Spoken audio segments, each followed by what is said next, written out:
Muy buenas tardes, amados hermanos, que el Señor sea con ustedes. Feliz día del Señor, bienvenidos a esta transmisión del sermón del día del Señor.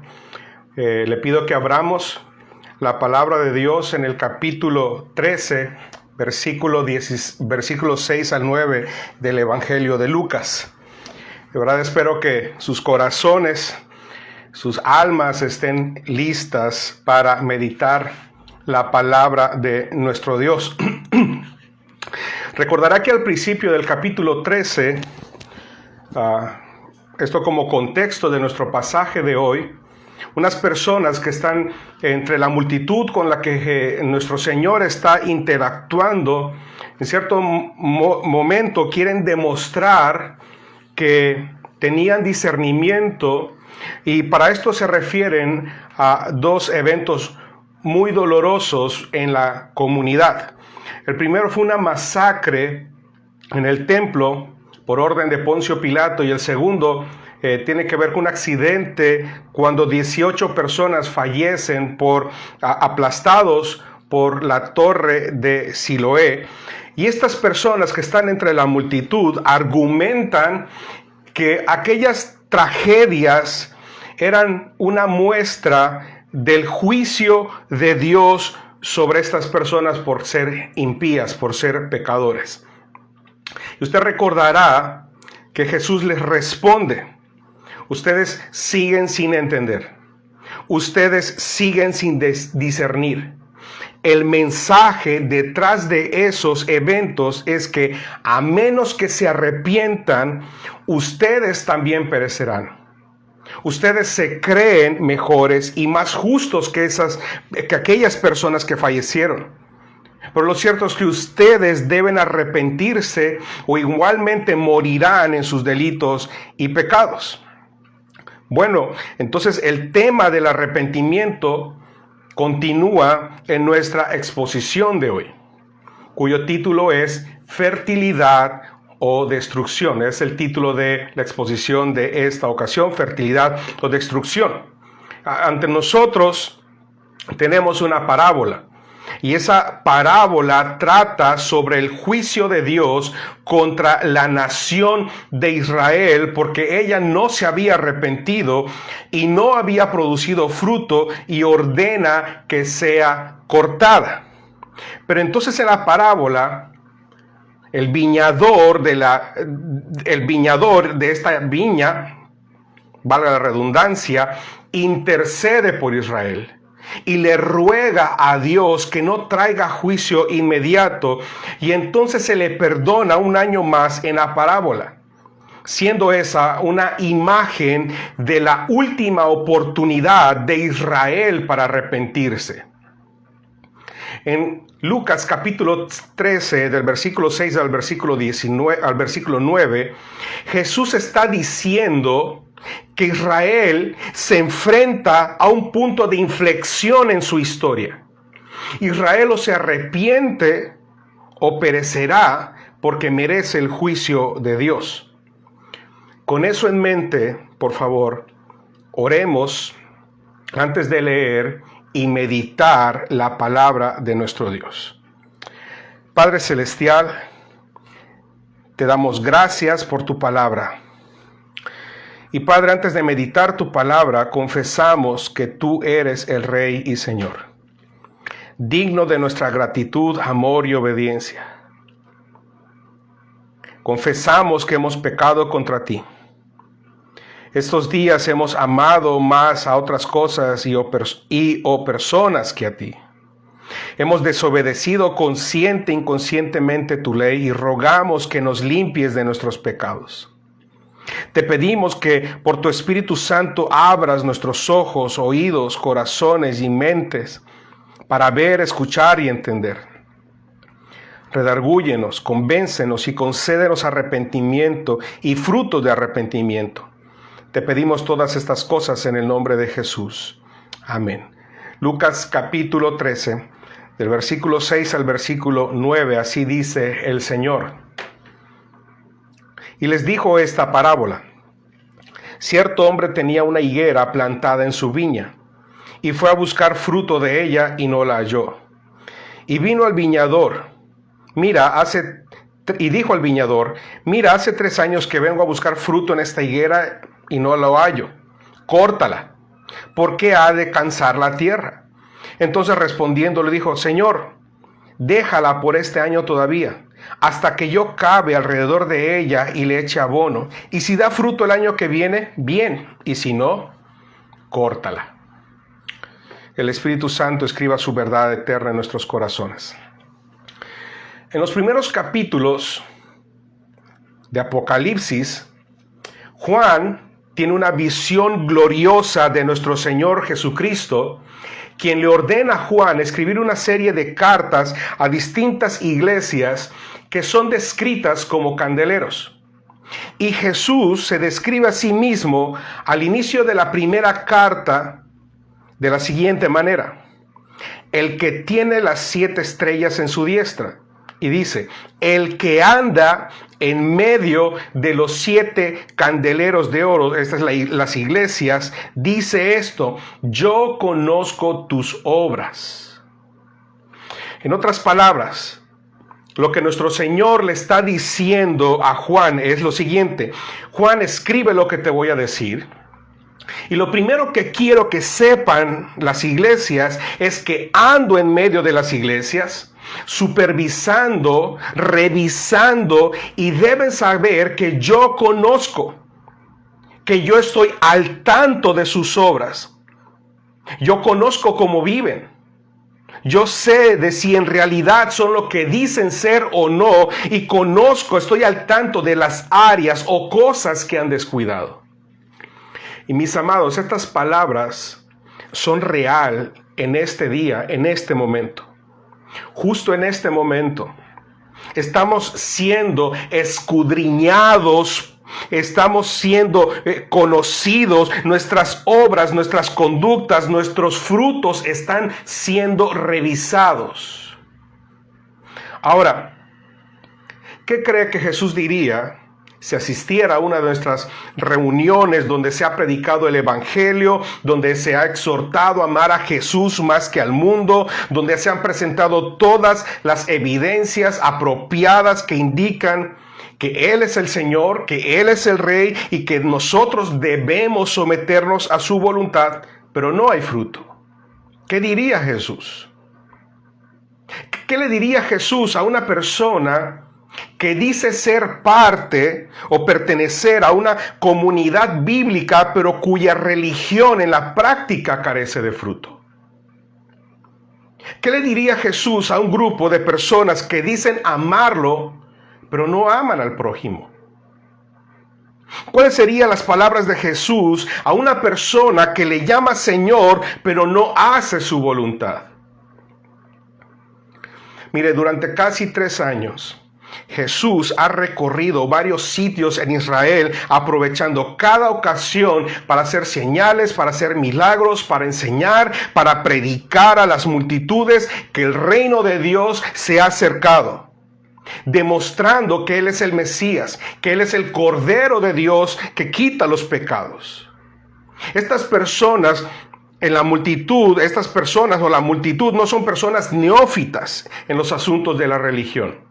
Ellos afirman creer en Dios, ellos afirman ser el pueblo escogido de Dios, afirman amar a Dios, afirman vivir de acuerdo a la ley de Jehová, han escuchado a Jesús, le siguen a todas partes y en múltiples ocasiones han escuchado a Jesús llamarlos al arrepentimiento, pero no dan fruto. Simplemente no hay fruto. Y aquí está Jesús contando una parábola que ilustra la infertilidad de Israel. Ahora permítame decirle que esta ilustración es muy bien conocida por las personas que están escuchando a Jesús. En el Antiguo Testamento hay una parábola similar que ilustra la falta de arrepentimiento de la nación de Israel.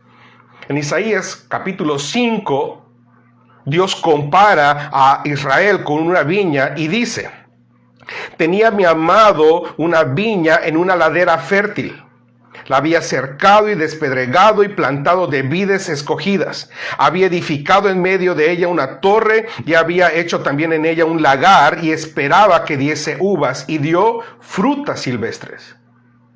Digo, qué frustración para el sembrador. El sembrador se había esmerado en darle las mejores condiciones de tierra, las mejores condiciones de desarrollo, la había provisto de protección y él esperaba una buena cosecha para disfrutar de un buen vino. Y cuando llega el momento de la cosecha, de recoger el fruto, simplemente no hay el fruto esperado. Ahora, ¿qué haría Dios con esa viña? Destruirla.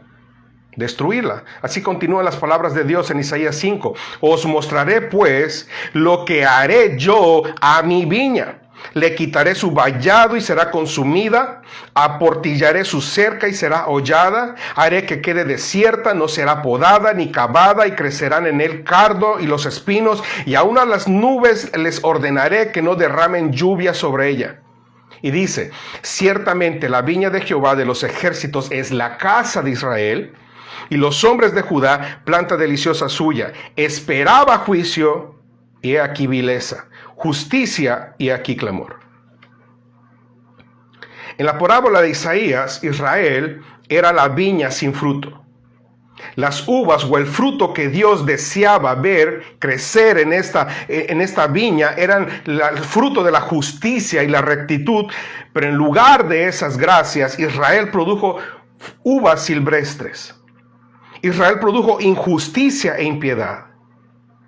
Y Dios una y otra vez les envió profetas para llamarlos al arrepentimiento, pero asesinaron a los profetas de Dios. Entonces Dios destruyó a la viña.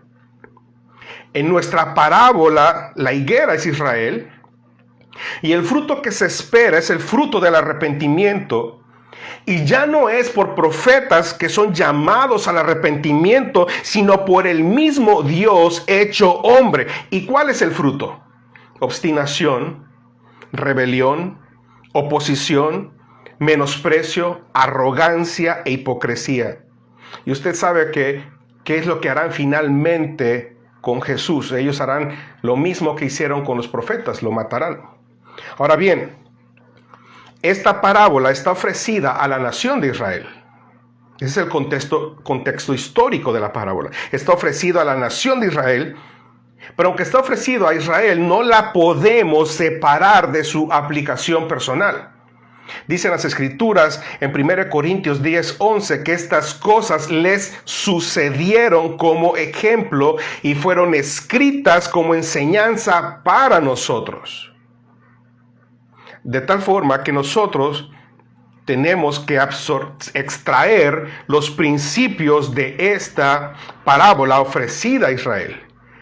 Y el primer principio que obtenemos es que Dios espera fruto de nosotros.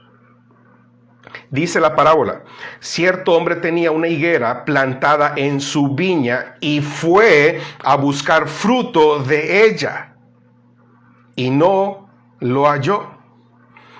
Aquel hombre tiene una higuera que ha plantado en su viña y él espera obtener higos, lógicamente. Dios espera frutos. Esto está en la propia creación. En el principio creó Dios los cielos y la tierra, la vistió y acondicionó adecuadamente, la llenó de animales y de vegetación y luego le dijo a la creación que den frutos según su género y su especie. Luego creó al hombre, a la mujer, a su imagen y semejanza. Esto es, los dotó de condiciones físicas, emocionales, cognitivas para conocer, disfrutar de Dios y glorificarle y para hacer fructificar la tierra y disfrutar de ella. Y unió al hombre y a la mujer y les dio la capacidad de fructificar hijos y poblar la tierra. Todo lo que podemos ver, disfrutar, la familia, un paisaje, una taza de café, trabajo, todo nos ha sido dado por Dios para que al gozar de ello recordemos y admitamos la existencia de Dios.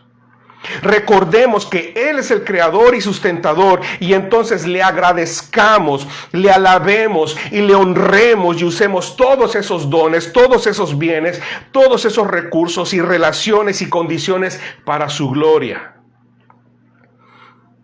Cada vez que inhalas, respiras el aire de Dios. Tu esposa, tu esposo, tus hijos, tus amigos son un regalo de Dios. Si revisas tu bolsa, si revisas tu cartera, encuentras llaves de un auto, de una casa o de un departamento, de un seguro médico, dinero, teléfonos celulares, maquillaje, medicinas, tienes una alacena provista, y todo eso ha llegado por la bondad y gracia de Dios. Hechos capítulo 14 dice: Dios es quien les manda a ustedes la lluvia y las buenas cosechas. Dios es quien les da lo suficiente para que coman y estén contentos. Pero con todo esto, el hombre ha fallado en dar frutos. Es un ser ingrato y quejumbroso. Es egocéntrico y egoísta, codicioso y envidioso. Vive para su gloria, persigue su propia agenda. Le ha dado la espalda a Dios. Solo tiene memoria de Dios en las malas rachas, pero el resto de sus días no le tiene en cuenta. El hombre nunca considera cómo sus decisiones, cómo sus intenciones, cómo sus emociones, cómo sus recursos, cómo sus relaciones que le son dados por Dios deben de glorificar a Dios. Dios ciertamente espera frutos de nosotros. Ahora, ¿cuál es el fruto que espera de nosotros? ¿Mejor posición social? ¿Mejor posición económica o laboral? ¿Que logremos o la realización de nuestros sueños y nuestros anhelos? No hay un solo versículo en las Escrituras que diga o que siquiera sugiera tal cosa. ¿Qué es el fruto que Dios espera de nosotros? Ahora, esa pregunta se responde contestando otra pregunta. Cristianos, ¿para qué hemos sido salvados? Dicen las Escrituras lo siguiente, en Romanos 8, a los que de antemano conoció, también los predestinó, y nos encanta esa doctrina, pero escuche, para ser hechos conforme a la imagen de su Hijo. Los predestinó a ser hechos conforme a la imagen de su Hijo. El anhelo de Dios para nosotros, el fruto que desea ver en nosotros, es el carácter de Cristo. Ahora, ¿cómo luce Cristo? Él luce lleno de gracia y de verdad, manso y humilde, dando siempre gracias, paciente, fiel, gozoso, con dominio propio, haciendo todo para la gloria de Dios, desinteresado, dispuesto a servir, sabio, de conducta intachable, apartado del mal, lleno del Espíritu. Pablo en Filipenses escribe lo siguiente: haya pues en vosotros esta actitud que hubo también en Cristo. Dice Jesús: aprendan de mí que soy manso y humilde. Andad en amor, así como también Cristo os amó y se dio a sí mismo por nosotros, ofrenda y sacrificio a Dios como fragante aroma. ¿Cuál es el fruto? Amor, desprendimiento generoso, obediencia, sacrificio, amor a Dios. Primera de Pedro capítulo 3. Sed todos de un mismo sentir, compasivos, fraternales, misericordiosos y de espíritu humilde, no devolviendo mal por mal o insulto por insulto, sino más bien bendiciendo. Romanos 12, tened el mismo sentir unos con otros, no seáis altivos en vuestro pensar, sino condescendiendo con los humildes. No seáis sabios en vuestra propia opinión, sed más bien amables unos con otros, misericordiosos, perdonándoos unos a otros, así como también Dios os perdonó en Cristo. Filipenses capítulo 2, verso 3. Nada hagáis por egoísmo, por vanagloria, sino con actitud humilde. Cada uno de vosotros considere al otro, escuche, como más importante que a sí mismo. Y quizá la lista más conocida de la manifestación del fruto que Dios desea ver en nuestras vidas está en Gálatas capítulo 5, 22. Dice, mas el fruto del Espíritu es amor, gozo, paz, paciencia, benignidad, bondad, fe, mansedumbre, templanza. Esto es dominio propio. ¿Cuál es el fruto? En resumen, carácter y conducta de Cristo. Ahora, esta frase representa un problema para cualquiera de nosotros. Porque dice que son frutos del Espíritu, no de ser más o menos espirituales, no de terapias, no de pensamientos positivos, son obra del Espíritu. El problema es que todos nacemos espiritualmente muertos, nacemos siendo enemigos de Dios, nacemos muertos en delitos y pecados, incapaces en términos de vivir para la gloria de Dios. Nadie está dispuesto a ser humillado. Nadie está dispuesto a ser siervo de otro. Nadie está dispuesto a considerar a otros como superiores a sí mismos. Para que una vida tenga esa disposición, tiene que ocurrir un milagro. Dios tiene que intervenir directamente. Ahora, eso nos lleva a la siguiente cuestión. ¿Cómo damos fruto entonces? ¿Cómo dar los frutos que Dios espera? Somos infructuosos y, mis amados, hemos de continuar siendo infructuosos a menos que se nazca de nuevo por la obra del Espíritu Santo. En otras palabras, si vamos a dar fruto del Espíritu, escuche bien, primero debemos ser fruto del Espíritu naciendo por la obra del Espíritu. Si vamos a dar fruto del Espíritu, primero debemos ser fruto del Espíritu naciendo de nuevo por la obra del Espíritu. Dice Jesús en Juan capítulo 3, os es necesario, no es opcional, os es necesario nacer de nuevo. Lo que es nacido de la carne, carne es, y lo que es nacido del Espíritu, Espíritu es. Antes de nacer de nuevo, soy guiado por mis propias inclinaciones carnales, humanas. Y estas inclinaciones guían mis pensamientos, mis acciones y decisiones. Y se expresan en orgullo, en avaricia, en envidia, egoísmo, gritería, división, excesos y muchas otras cosas más.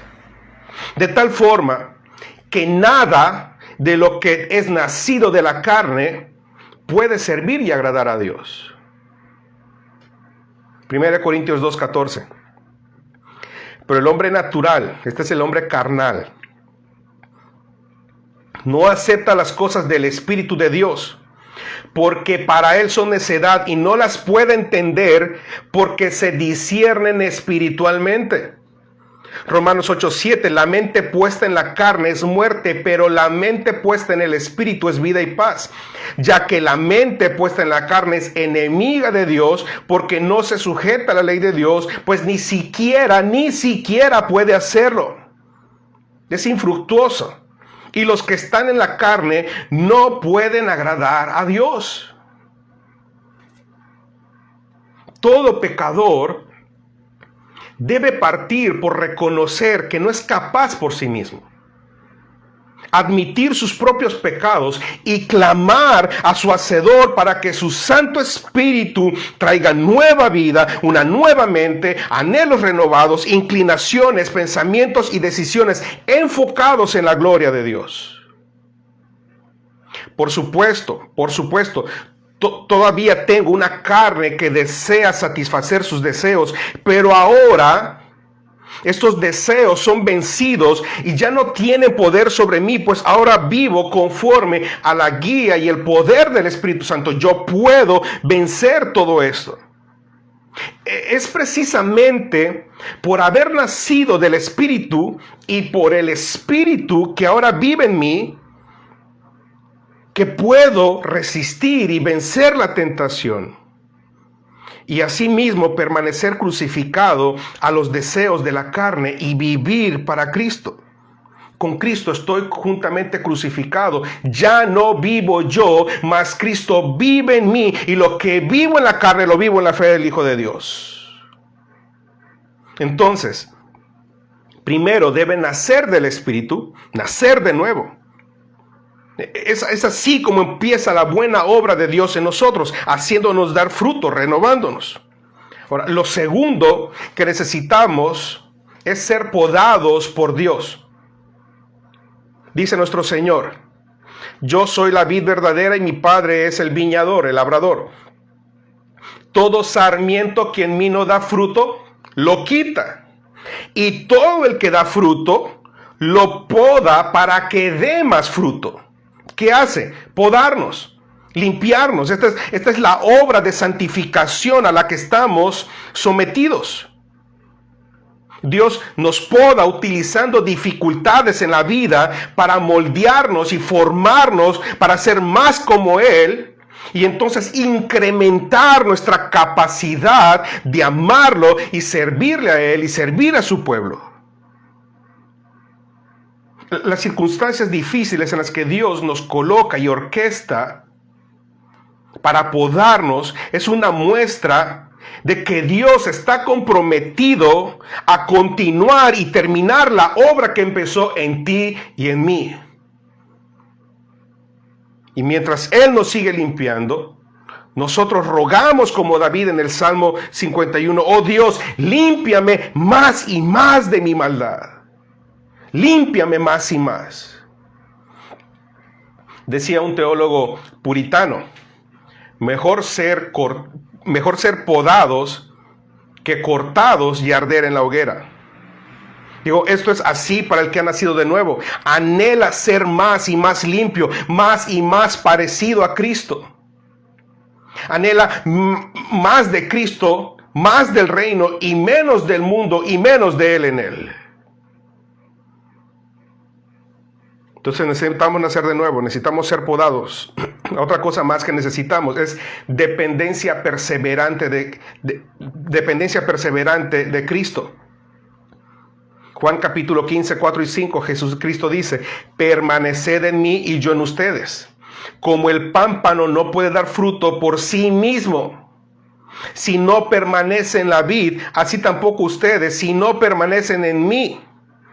Yo soy la vid, ustedes los pámpanos. El que permanece en mí y yo en él, este da mucho fruto, porque separados de mí nada pueden hacer.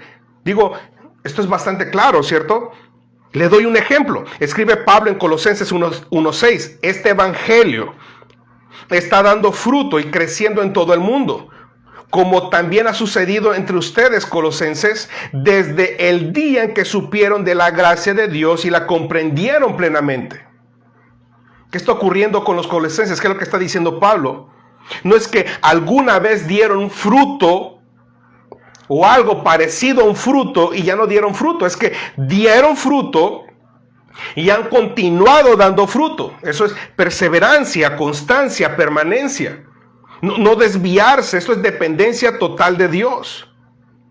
Si no dependemos, si no tenemos una dependencia de Cristo perseverante, lo que va a ocurrir es que vamos a regresar a un estado infructuoso. Escuchen lo que le dice Pablo a los Gálatas: habiendo comenzado por el Espíritu, ahora van a acabar por la carne.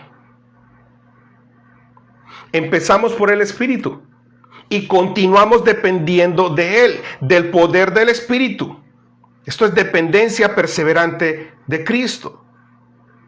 Ahora, una cosa más que necesitamos para dar fruto. Necesitamos discernimiento de la voluntad de Dios. Discernimiento de la voluntad de Dios.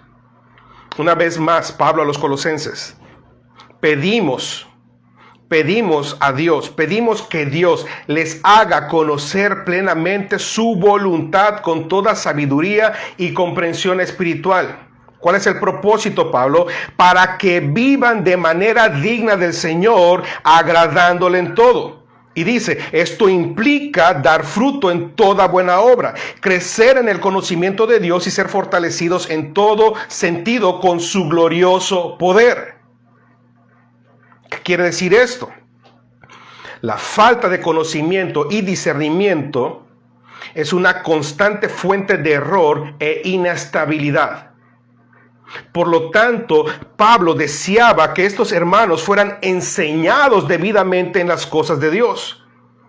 ¿Por qué? Porque la conducta, el andar debe estar basado en la voluntad, en la verdad revelada de Dios.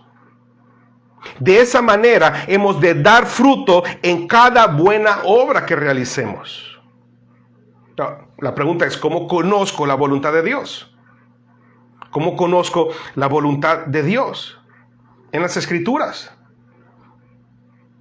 Yo no necesito que alguien venga y me dice, oh, Dios tiene una palabra para ti, y eso es lo que dice el Señor. No. Yo ya sé que Dios ha revelado su voluntad en su palabra. Las Escrituras son suficientes, son inerrantes, es nuestra autoridad. ¿Dónde conozco la voluntad de Dios? En las Escrituras. Y ese conocimiento se convierte en sabiduría. ¿Qué quiere decir esto? Se convierte en principios que norman mi conducta y carácter. Y entonces, cuando pongo en práctica ese conocimiento basado en la verdad de Dios, me estoy asegurando de dar los frutos que Él espera de mí. Un ejemplo, como un esposo se asegura de saber cómo amar a su esposa. Bueno, él va a las Escrituras y él lee que el esposo debe amar a su esposa como Cristo amó a la iglesia. Ahora, ¿cómo puedo saber cómo es el amor de Cristo por la iglesia? Bueno, entonces el esposo tiene que meditar el evangelio y extraer los principios de disposición a amar incondicionalmente, disposición al sacrificio, a servir y no ser servido, a perdonar una y otra vez, de cuidado, de protección y provisión física, emocional, espiritual, etc. Y ponerlo en práctica. De esa manera se asegura de estar amando a su esposa según la voluntad de Dios. El conocimiento y discernimiento de la voluntad de Dios nos asegura la mejor manera de dar frutos. Y dice Pablo al principio, esto le pido a Dios que hagan ustedes. ¿Por qué? Porque solo Dios puede darles ese conocimiento, ese entendimiento. Porque solo Dios puede darles ese discernimiento. Porque solo Dios puede darles esa sabiduría. Por supuesto, nosotros tenemos que exponernos intencionalmente a la palabra de Dios. Entonces, primero, nacer de nuevo. Segundo, ser limpiados, podados. Continuamos con dependencia perseverante, discernimiento de la voluntad de Dios y una cosa más, diligencia. Diligencia. Segunda de Pedro, capítulo 1, versos 5 al 8. Ustedes también, poniendo toda diligencia, por esto mismo, añadid a vuestra fe virtud, a la virtud conocimiento, al conocimiento dominio propio, al dominio propio paciencia, a la paciencia piedad, a la piedad afecto fraternal y al afecto fraternal amor. Porque si estas cosas están en vosotros, porque si están siendo diligentes, porque si están añadiendo estas cosas a ustedes y abundan, no os dejarán estar ociosos ni sin fruto en cuanto al conocimiento de nuestro Señor Jesucristo. En otras palabras, las condiciones están dadas para dar frutos. Esto es lo que dice Pedro. Si han nacido de nuevo, si el Espíritu Santo muere en ustedes, si han sido colocados en el cuerpo de Cristo, tienen enseñanza sana y sólida, entonces tienen todas las condiciones. Pongan diligencia, sean esforzados, no estén ociosos. Sean diligentes en añadir estas virtudes, porque tienen todas las condiciones para ello por medio del Espíritu Santo, quien les capacita, dice Pablo, dándoles el querer y el hacer. Déjeme decir lo siguiente. Si no hay esas virtudes, es porque el Espíritu Santo no está obrando. Y si no está obrando, es que no has nacido de nuevo. No importa cuánto tiempo tengas en una iglesia. No importa si eres parte de algún tipo de servicio o ministerio. Un verdadero creyente ha nacido de nuevo por la obra del Espíritu Santo y esa obra se hace visible en frutos. Un verdadero arrepentimiento siempre será fructífero, siempre. De lo contrario, debería cuestionarse a sí mismo y buscar evidencia de la obra del Espíritu Santo en su propia vida. Si no hay evidencia de la obra del Espíritu Santo, necesitan clamar por un nuevo nacimiento. Ahora, cristianos, si esas virtudes no están siendo añadidas, no es porque el Espíritu Santo no quiera o no pueda. Es porque no estás aprovechando las condiciones. Es porque estás resistiendo al Espíritu. Es porque están ociosos, enfocados en las cosas temporales más que en los asuntos eternos. Necesitan arrepentirse. Dios espera fruto de nosotros. Dios ha dado todas las condiciones para esto. Y para nosotros solo hay dos alternativas: ser fructíferos o ser infructíferos. Ahora, partiendo de la primera manifestación del fruto del Espíritu, este es amor, solo con eso. ¿Cómo se resume, dice Jesús, el cumplimiento de la ley? Amarás al Señor tu Dios con todo tu corazón, con toda tu mente y con toda tu alma. El pecador es nacido de nuevo. Lo que ocurre es que el pecador nace de nuevo por el poder del Espíritu, y por la obra del Espíritu viene en arrepentimiento y fe ante la cruz. Y entonces toda aquella animosidad contra Dios se vuelve amor. Sus emociones y las intenciones de su corazón son transformados, y mientras su mente es renovada más y más, y mientras más crece y profundiza en su conocimiento de la gracia y de Cristo, más le ama y más aborrece el pecado. Y lo que ocurre es que ahora se estremece cuando peca contra su amado Salvador y Rey, pero sabiendo que Dios está pronto a perdonar, inmediatamente corre al trono de la gracia. Y este amor, mis amados, tiene una marca distintiva: la obediencia. La obediencia. Su mente, la mente de este hombre regenerado, está capturada por las palabras de Jesucristo. Si me amas, guarda mis mandamientos. Este pecador regenerado no busca pretextos. No ofrece excusas para no obedecer la ley de Jehová. Este hombre regenerado no se dice a sí mismo: ¿estaré siendo legalista si normo mi vida por los mandamientos de mi Dios? No. ¿Con qué limpiará el joven su camino? Con guardar la palabra. Él no cuestiona la sabiduría y voluntad de Dios. Él no es un flojo y ocioso. Él no se abandona a la idea de que como es por fe y es por obras, entonces desestimamos las obras. No.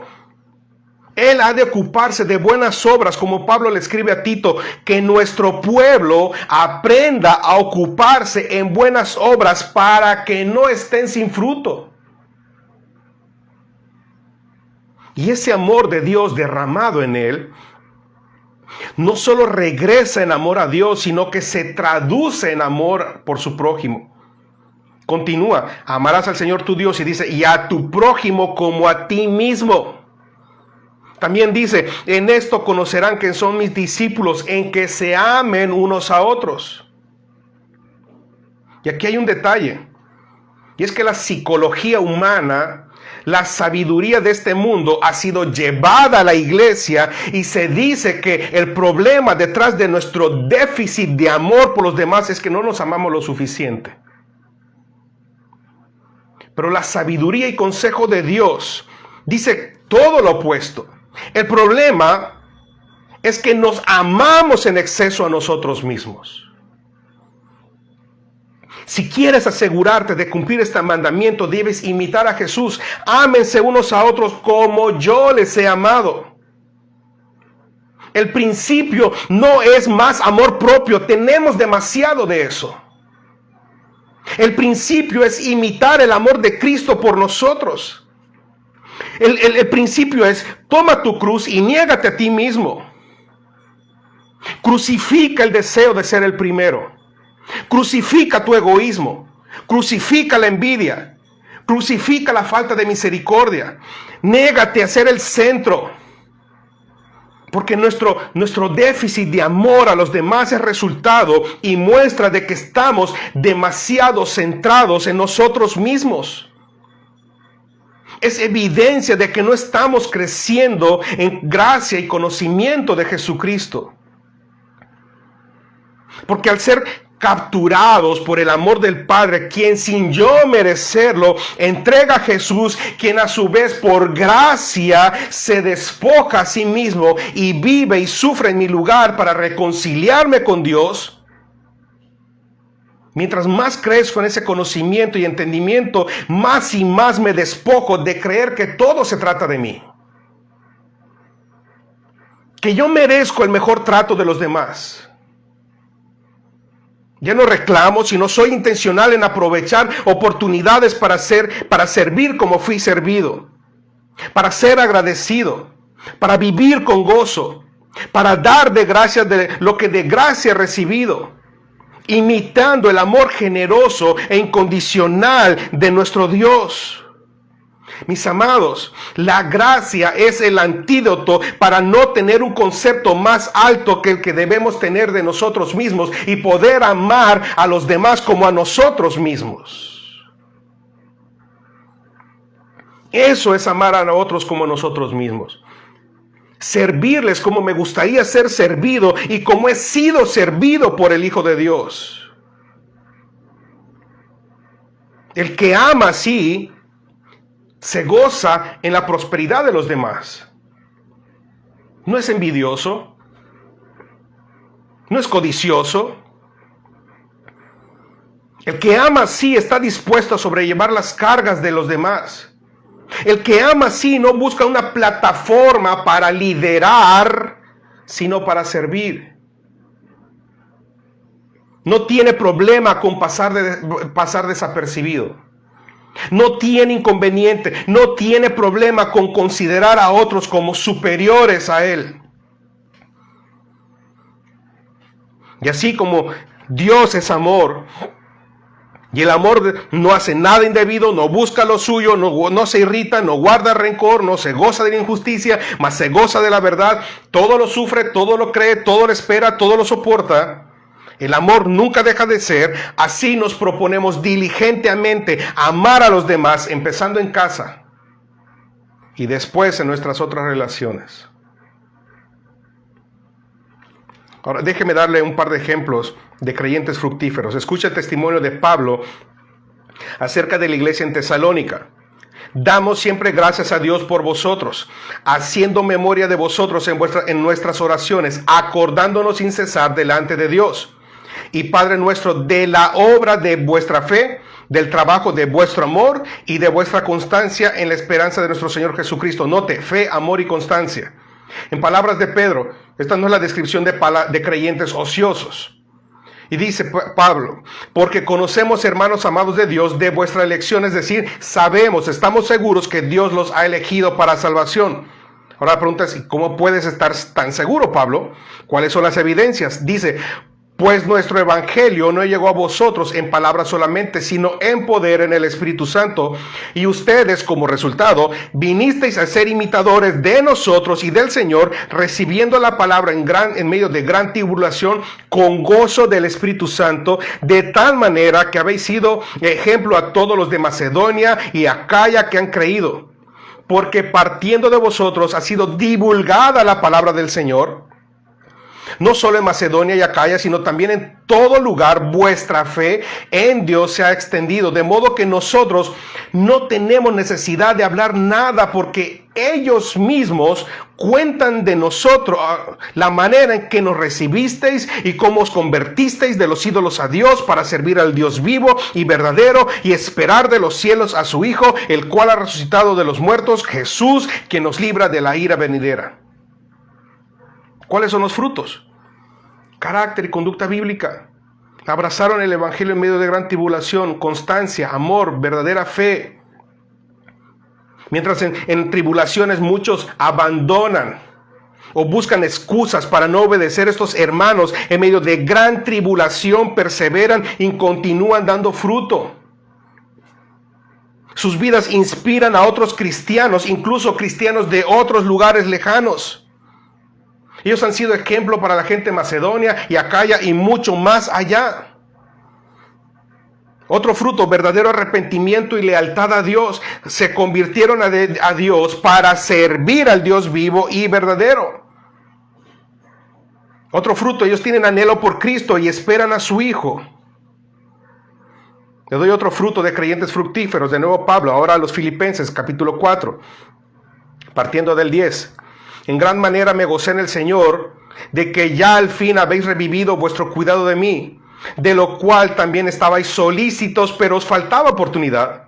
No lo digo porque tenga escasez, pues he aprendido a contentarme cualquiera que sea mi situación. Sé vivir humildemente y sé tener abundancia en todo y por todo estoy enseñado, así para estar saciado como para tener hambre, así para tener abundancia como para padecer necesidad. Todo lo puedo en Cristo que me fortalece. Sin embargo, bien hicieron en participar conmigo en mi tribulación. Y sabéis también vosotros, oh filipenses, que al principio de la predicación del evangelio, cuando partí de Macedonia, ninguna iglesia participó conmigo en razón de dar y recibir, sino solo ustedes, pues a una Tesalónica me enviaron una y otra vez para mis necesidades. No es que busque dádivas, sino que busco fruto que abunde en vuestra cuenta. Ahora, en el contexto de la carta, lo que ocurre es que Pablo ha dejado la iglesia de Filipos, allá en Hechos capítulo 17, y esta pequeña iglesia naciente, una y otra vez envía ayuda, aportaciones para el ministerio y cuidado de Pablo, para sus necesidades y las necesidades de las demás iglesias, pero en un momento dado dejan de recibir noticias de Pablo. Y desesperados por no tener noticias de él, envían a un hermano de la iglesia que se llama Epafrodito para localizar a Pablo y seguir sirviendo las necesidades de Pablo. Y lo que ocurre es que después de un largo viaje, Epafrodito se entera que Pablo está preso y lo localiza y le lleva toda la ayuda destinada a Pablo, a una costa de su propia vida. Por lo que Pablo envía a Epafrodito de regreso a los filipenses con esta carta. Ahora, ¿cuál es el fruto de los filipenses? Generosidad, gratitud, empatía, disposición a servir y suplir necesidades, cuidado del prójimo, compromiso con el evangelio, buscar oportunidades para servir, amor. Y no fue solo con Pablo. Cuando se enteran que sus hermanos en Jerusalén están en serias dificultades, ellas no dudan en hacer una recolecta y la envían. Y Pablo les dice, bien han hecho, habiendo recibido de Epafrodito lo que enviasteis, olor fragante, sacrificio acepto y agradable a Dios. Es decir, filipenses, han hecho bien, han actuado según lo esperado de aquellos en quienes el amor de Dios ha sido derramado por el evangelio. Y lo han hecho para la gloria de Dios. Y para Dios, el fruto de la solicitud de su amor ha sido como una ofrenda de olor grato ante Dios. Y ahora Pablo los anima a continuar con ese amor. No es que busque dádivas, sino busco fruto que abunde en vuestra cuenta. Digo, qué tremenda descripción de estos creyentes. No están ociosos, afanados por los tesoros terrenales y temporales. No están centrados en sí mismos, acumulando para ellos mismos. Ellos han dado fruto y buscan abundar en fruto y agregan virtudes de Cristo en sus vidas. Y eso los lleva a aprovechar y a provocar incluso oportunidades para buenas obras. Tremendo. Ahora, eso es lo que respecta a la fecundidad espiritual. Vives una vida que está adornada con frutos, con buenas obras, diligencia, con cosas que dan evidencia de que vives para Dios, evidencia de lo que Dios ha hecho y está haciendo en ti.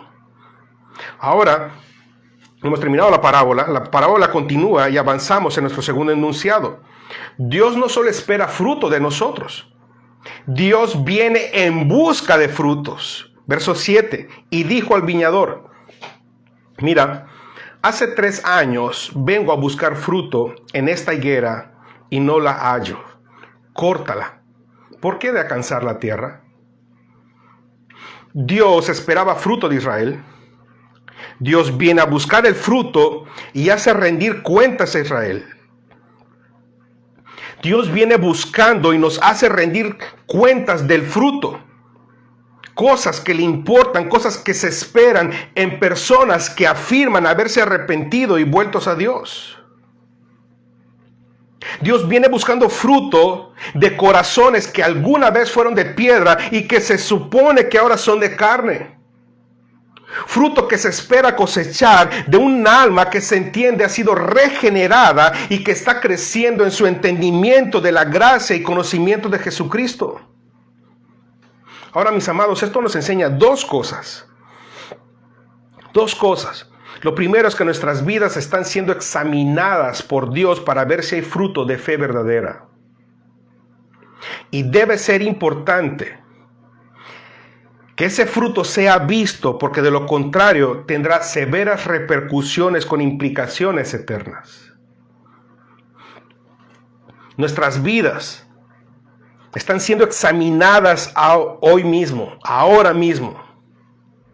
Y si hoy usted o yo fuésemos llamados a dar cuenta de esos frutos, ¿cómo seríamos hallados? ¿Como fructíferos o infructíferos? ¿Como diligentes o como ociosos?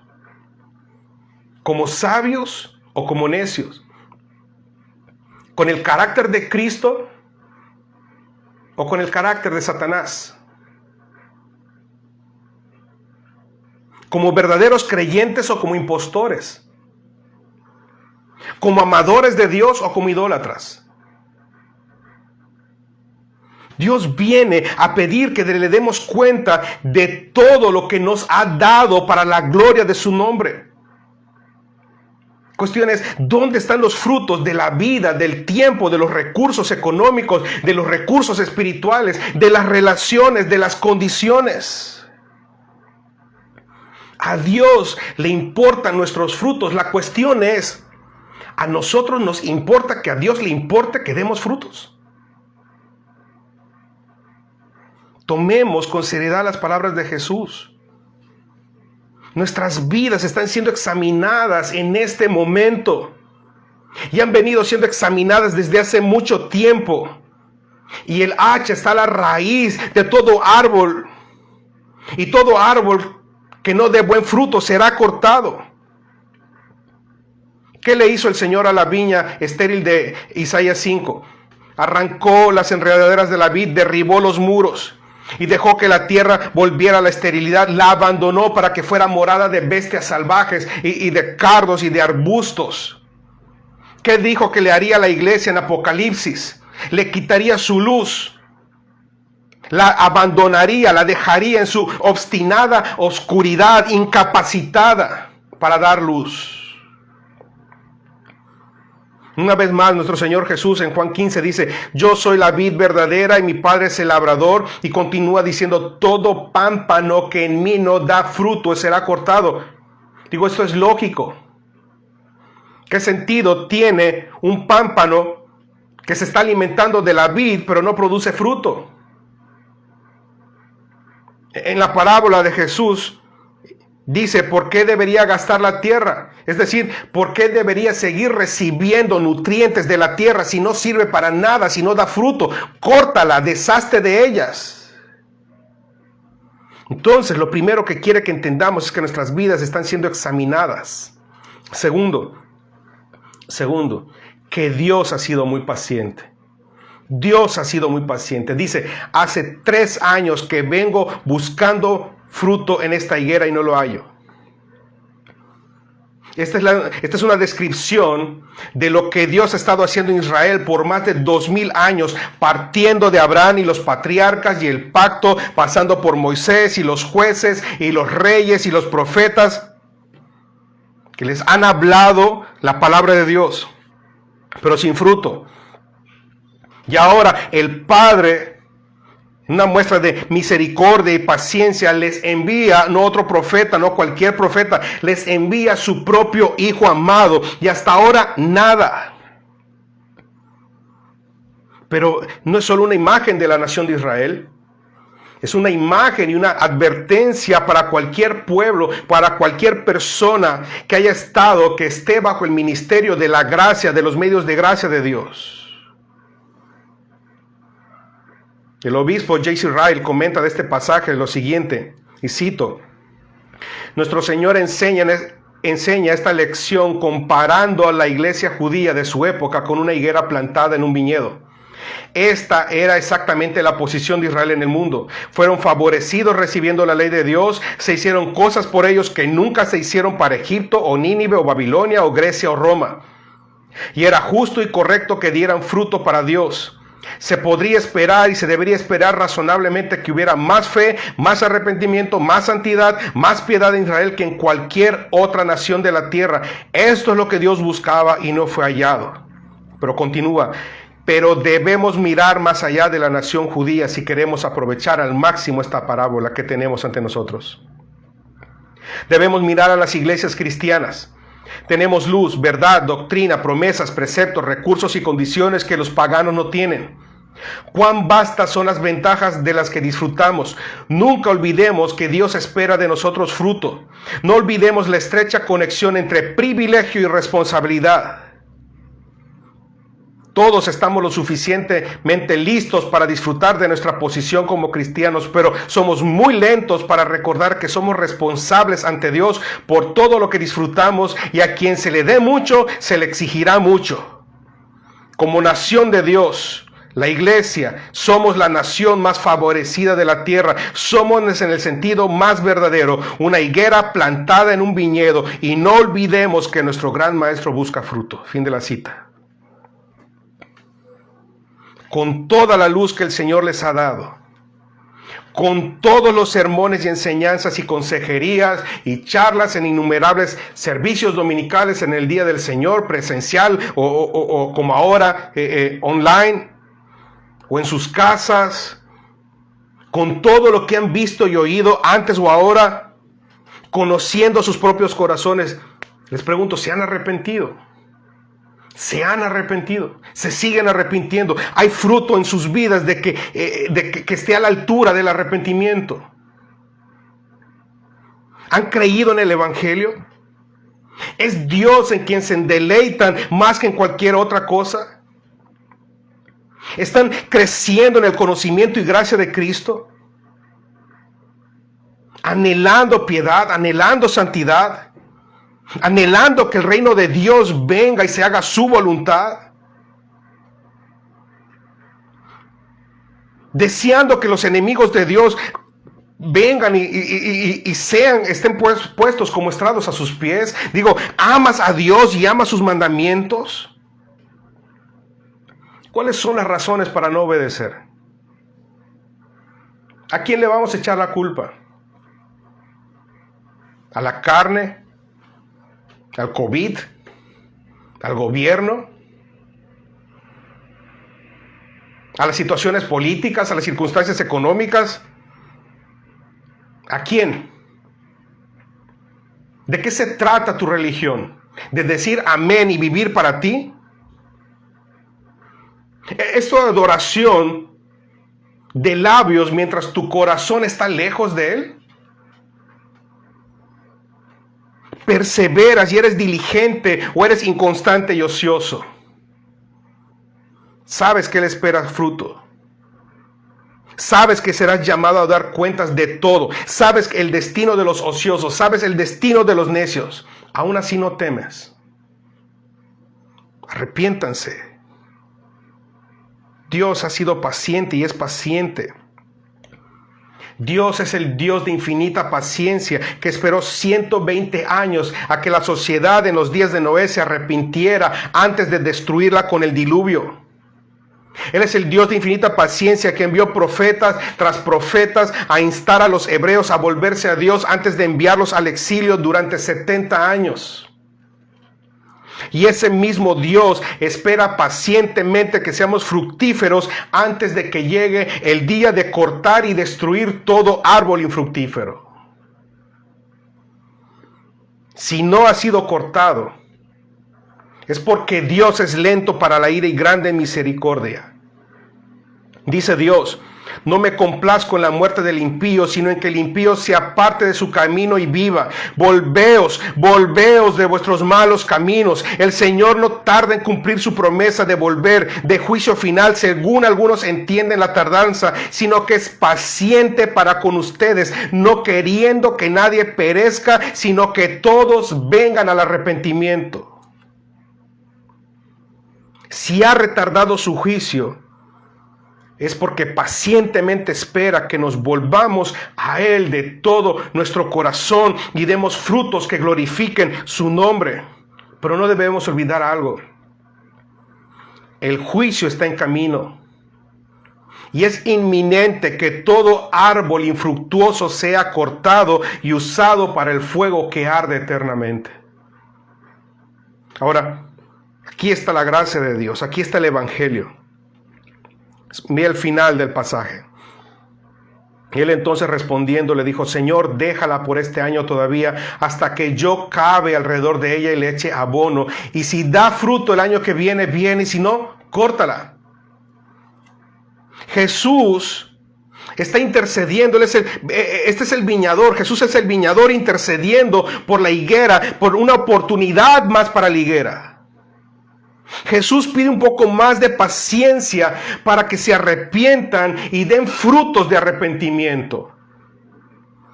¿Por qué han de perecer? ¿Por qué hemos de perecer sin fruto? Volvámonos a Dios. Yo sé que muchos están pasando por momentos y circunstancias complejas. Déjame decirte lo siguiente: ese dolor es el megáfono de Dios para que te arrepientas y hacerte fructificar. Escuche las palabras de un hombre que sufrió el intento de asesinato de parte de sus hermanos. Estos no logran matarlo, pero se deshacen de él vendiéndole. Llega a otro país y después de servir lealmente a su amo, es enviado a la cárcel injustamente por las calumnias de la esposa de su amo. Y es olvidado en aquella prisión por muchos años. Años de sufrimiento, años de calamidades. Y él no se hace la víctima. Él resume su vida de la siguiente manera: Dios me hizo fructífero en esta tierra de mi aflicción. Estas son palabras de José en Génesis capítulo 41, 52. Deja de hacerte la víctima. Discierne que Dios en su providencia orquesta momentos amargos de profunda agonía y desesperación para despertar nuestros corazones y para que podamos discernir nuestros propios corazones y extendernos una oportunidad y volvernos a Dios y ser fructíferos. Por más de 2 años que ha durado esta serie en el Evangelio de Lucas, llevamos más de 2 años en este Evangelio. Y en más de 2 años Él te ha llamado a que te arrepientas. Te ha dado todas las condiciones a pesar de las imperfecciones y debilidades que es de este que te está hablando. ¿Por qué tendría o por qué habría de tenernos tanta paciencia? La merecemos. Con tantas oportunidades desperdiciadas, ¿merecemos más paciencia y más condiciones y más recursos? No, no lo merecemos. Lo que merecemos es la muerte eterna debido a nuestro pecado, pero Jesucristo nos ha amado lo suficiente para morir en nuestro lugar. Pero Jesucristo cargó sobre sí nuestra condenación para hacer posible el ser reconciliados con Dios.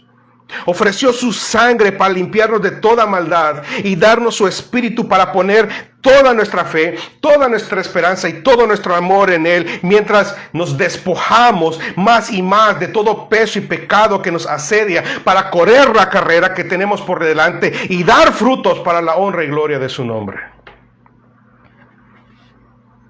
Mis amados, de ahora en adelante podemos vivir vidas, podemos ser viñas, podemos ser higueras fructíferas, ya no estériles, ya no viviendo una existencia sin sentido, sino fructificando en amor, en gozo, en paz, en poder, a través del poder de la gracia de Jesucristo, a través del poder del Espíritu, a través del poder del Evangelio. Ciertamente, yo no podría entender cómo ustedes o como cualquiera de ustedes no pudieran anhelar que esa vida divina, celestial y eterna esté en ustedes y los haga prosperar en todo fruto y buena obra, sabiendo que el día de retribución está en camino. Para entonces será demasiado tarde. Hoy es el día señalado. Hoy es el día de salvación. Cree en el Señor Jesucristo y serás salvo. Cree en el Señor Jesucristo y serás salvo. Arrepiéntanse y demos fruto o seremos destruidos. Que el Señor prospere su palabra en nuestras vidas. Vamos a orar. Padre Celestial, te damos gracias por tu palabra. Gracias porque enviaste a tu Hijo por pecadores con nosotros. Gracias porque es amigo de pecadores como nosotros. Yo te ruego, concédenos el arrepentimiento y el perdón. Y concédenos que demos fruto de arrepentimiento, frutos que glorifiquen tu nombre. Oramos en el nombre de Jesús. Amén. Que el amor del Padre y que la gracia del Hijo y la comunión del Espíritu Santo sea con todos nosotros. Feliz tarde, feliz día del Señor. Hasta entonces, Dios les bendiga.